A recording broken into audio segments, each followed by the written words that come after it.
अब इसमें you want to add point add भी करना चाहता हूं, जो for obvious reason Sanjay ji नहीं बोलेंगे, इसमें सेबी का भी काफी योगदान रहा है। या तो देखिए, एक आर्मी थी, अच्छी खासी आर्मी जो ये काम करती थी, उस आर्मी को ऑलमोस्ट न्यूट्रलाइज या डिसेंटिलाइज किया गया है। अब वो कुछ कारण हो उसके, जो मैं इसमें नहीं जाना चाहता, मेरिट्स और डिमेरिट्स में नहीं मान रहा, बट ये सर प्लीज, अगर आप इतनी बात कर रहे हो तो फिर आगे भी बढ़िए ना। नहीं, दोनों साइड आर्ग्यूमेंट है ना। अब यहाँ तो आपको एक पक्ष लेके आर्ग्यू करिए। नहीं, होना नहीं चाहिए। क्यों, आपको अगर रिप्लेसमेंट, अगर उसके अगर उसमें कुछ खामियां हो, तो अंग्रेजी में कहावत है, don't throw the baby with the bath water, ऐसा कुछ है। हाँ, तो वो हो गया कि खामियां दूर करने के लिए जो कि ये काम कर रहे थे, खत्म ही कर दिया आपने उसको काफी हद तक। अब आगे देखना है, उनका मानना ऐसा है कि आगे अच्छा सिस्टम। वो तो कह रहे थे आर्मी है ही नहीं, तो टेररिस्ट ग्रुप है, इनको तो बंद करो, खत्म करो, नेस्तनाबूद करो इनको। ये आर्मी थी ही नहीं कभी। You know what Shankar, Abhay साहब, आपने जो मुद्दा उठाया, we discuss with SEBI also, उनकी ये दलील है कि उनके बगैर भी जो नेट इनफ्लो जो हुआ है, वो आंकड़ा अगर आप देखें तो वो बहुत ज्यादा डिस्करेजिंग नहीं है। ये उनकी दलील है, मेरी नहीं है। नंबर से प्ले करना बहुत आसान काम है। कहां पे लो नंबर, कैसा नंबर लो, मार्केट लेवल क्या है उसका, तो वो टेक्निकलिटीज में आप नंबर के थ्रू कुछ भी प्रूव हाँ, वो तो मैं भी काफी कुछ प्रूव कर सकता हूं, काफी लोग कर सकते हैं, बट फॉर ऑब्वियस रीजंस से भी जो स्टेटमेंट करता है उसके सामने कोई सामने प्रूव नहीं करना चाहता है, वो बात अलग है। बट मेरा इतना ही कहना था कि इन्होंने, संजय जी ने काफी अच्छा विश्लेषण दिया कि क्यों ऐसा हो रहा है। बट ये एक पॉइंट है जिसे लाइक आई सेड कि क्रिटिकलिटी में ले या नहीं ले, लेकिन उस पर गौर करना जरूरी है। Because it is not even in SIPs for example, जो नंबर बोल रहे हैं आप, मेरे को लगता है जिस हिसाब से ग्रोथ हो रहा था, वो एक setback in terms of investment culture है। तो उसको टोटली हटा देना या उसको नंबर्स के पीछे छुपा देना, I don't think is a good thing for the investment climate for the country. Because एक एनवायरमेंट बन रहा था जहां लोग, स्पेशली SIPs में, इक्विटी मार्केट को एसेट क्लास की तरह देख रहे थे। ये नहीं था कि कब घुसे कब निकले, आपके जो नॉर्मल टिक रहता है कि वो चार्टिस आके बोल देते हैं 19 पे लो, 20 पे बेच, एक और क्लास इमर्ज हो रहा था।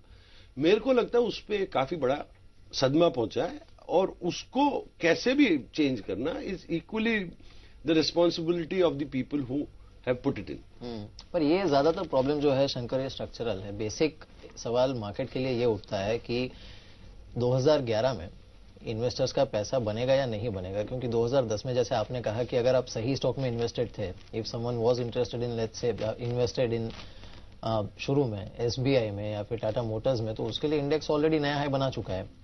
अगर कोई रिलायंस में था तो बेचारा अभी इंतजार कर रहा है। रिलायंस में था, DLF में था, कई शेयर्स हैं, उनके लिए तो इंडेक्स बिल्कुल ही 2008 के लेवल पे है। तो क्या करेंगे 2011? देखिए, मेरा ये मानना है साहब कि एक्विटी मार्केट्स एक रिच मैन का प्लेग्राउंड है, और ये इस पुअर कंट्री में उसकी बहुत ज्यादा अहमियत नहीं है। और ये डेटा भी यही दिखाता है कि लेस देन 1% या 0.5% लोग इसमें इंटरेस्टेड हैं। और जैसा कि डेटा पार्लियामेंट में टेबल हुआ था कि 121 trader 48% of volumes account for करते हैं हिंदुस्तान में, एंड कुछ 600 ट्रेडर 80% ऑफ वॉल्यूम करते हैं। और मैं हमेशा से कहता हूं, पिछले 20 साल से, जब से मैं बिजनेस में हूं, कि ये 2 स्क्वायर माइल मार्केट है, 41 पॉइंट, अब थोड़ा बढ़ के BKC पहुंच गए हो, बट उतने भर का ये मार्केट है मोटा मोटी। अब अगर आप देखें, मेरे लिए इंटरेस्ट रेट्स बहुत मायने रखती है इन डिटरमिनिंग कि रिटेल इन्वेस्टर कहां तक आएगा मार्केट में। और आज की डेट में अगर 9 से 10% के बीच में टोटली रिस्क फ्री आपको रेट ऑफ रिटर्न मिल रहा हो, 2008 का, जैसे संजय जी ने कहा कि 2008 में अगर 12 रुपया NAV था, वो बढ़ के आज 20 रुपया हुआ। जो 20 रुपया था, 22 रुपया था 2008 में, अगर उस वक्त सिंपल FD के हिसाब से अगर आप कैलकुलेट करें तो वो 20 रुपया आज की डेट में कम से कम 28 रुपया 30 रुपया हो गया होगा। इंटरेस्ट रेट को बीट करना for the equity stock market बहुत मुश्किल है, स्पेशली 9-10% के इंटरेस्ट रेट्स को। वो जो एक हर्डल रेट है, एंड वो प्रेडिक्टेबल है, वो 365 दिन वो मीटर चलता रहता है, उसमें कोई रुकावट नहीं है, कोई होली के लिए, दिवाली के लिए बंद नहीं होता।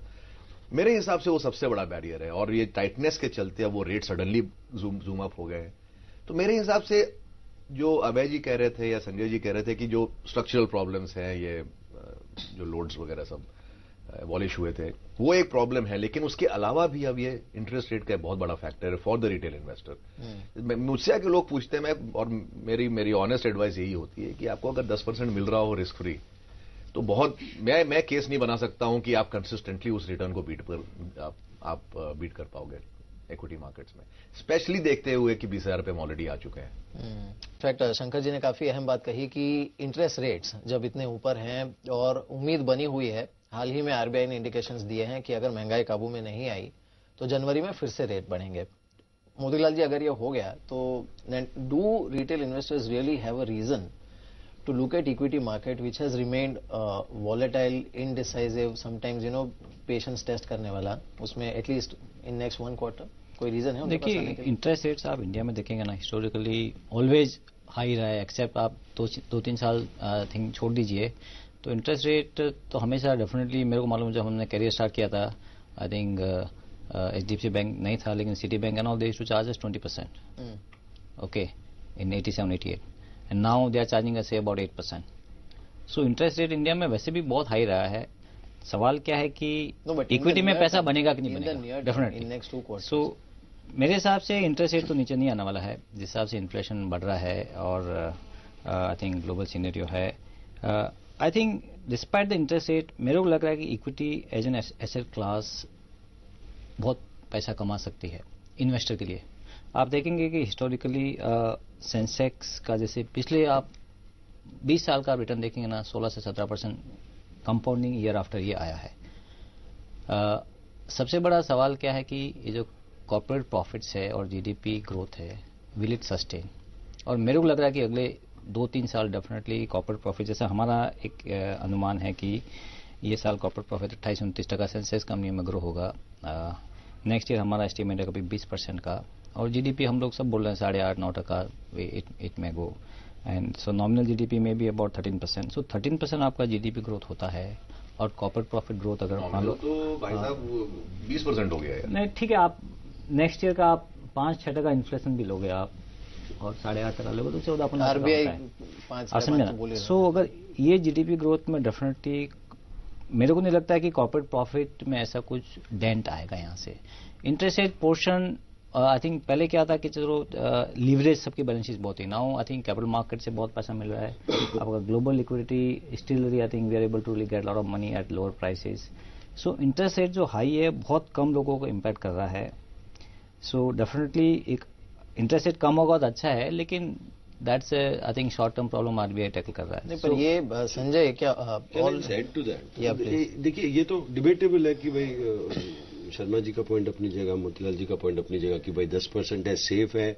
अब 15-12 मिलेगा तो जरूरत है क्या इक्विटी में जाने की? I mean that is something only hypothetical question. I can say कि मेरे को लगता है कि भाई सितंबर तक 24,000 हो जाएगा इंडेक्स, तो मतलब 20,000 होगा, बट वो सितंबर में ही देखा जाएगा, पता नहीं हम तो यहाँ टेबल पे रहेंगे नहीं रहेंगे। और आपको लगता है होगा सितंबर? मेरे को ऐसा लगता है 24,000 by September, but as I said it is a matter of speculation, it is a matter of, and he could be as right and he could be as right, but in normal situation you feel कि हो सकता है? मुझे intrinsic value wise लगता है GDP, क्योंकि मैं firm believer हूँ जीडीपी में, जीडीपी इतना होगा, इंडस्ट्रियल ग्रोथ इतना होगा, एज आई सेड उस पर काफी अलग से डिबेट हो सकता है।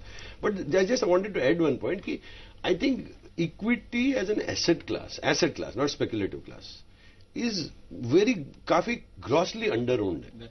जैसे कि शर्मा जी भी कह रहे थे दूसरे लैंग्वेज में कि वो एक नॉर्मल, क्या आपने बोला, 11.+ BKC, मेरे को लगता है वो एज अ कल्ट काफी हद तक बढ़ेगा, क्योंकि दी एक्सपोजर टू, अगर आप देखें तो हमारा सेविंग रेट है highest, almost highest in the world है, उसमें जो into an risky asset class like equity it is the lowest, probably among the lowest in the world. उसका एक हिस्टोरिकल रीजन रहा है which has been insecurity, job insecurity. पहले बोलते थे कि भाई गवर्नमेंट सर्विस में जिस दिन चले जाओ बेटा छोड़ना मत उसको, मतलब वो रिटायर होना उसी में। मेरे को लगता है वो एक चेंज इंडिया में आ रहा है कि द रिस्क एपेटाइट, और it has nothing to do with the culture और the nature, it is to do with कि एनवायरमेंट कैसा हो। तो अगर ओवरऑल एंटरप्रेन्योरशिप की तरफ एपेटाइट बढ़ेगा, लोग रिस्क लेना ज्यादा शुरू करेंगे, तो ये जो बीकेसी और नॉर्मल पॉइंट से बढ़ के इसको काफी आगे तक जाना पड़ेगा, because as an asset class this is one of the asset classes that you would like to take an exposure to. तो वो एक point, that is the only point I wanted to add. लेकिन एक अच्छी बात जो आपने कही, जो इनफैक्ट आजकल काफी लोग कतरा रहे हैं कि एटलीस्ट नॉर्मल सिचुएशन में जो आप बोल रहे हैं कि 24,000 होगा सितंबर तक,